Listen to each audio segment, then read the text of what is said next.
आजचा दिवस खास आहे, खूप खास. का माहिती?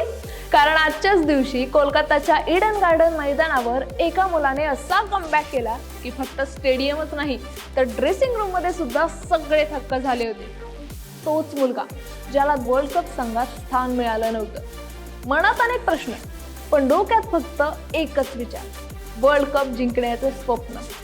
मग काय, त्याच्या पुढच्याच वर्षी 13 नोव्हेंबर 2014 रोजी तोच मुलगा पुन्हा मैदानात उतरतो आणि त्या दिवशी सामना असतो श्रीलंकेविरुद्ध. त्या दिवशी असं काही घडतं जे इतिहासात लिहिलं जातं, ज्यात तो 33 चौकार 9 षटकारांच्या जोरावर 264 धावा करतो.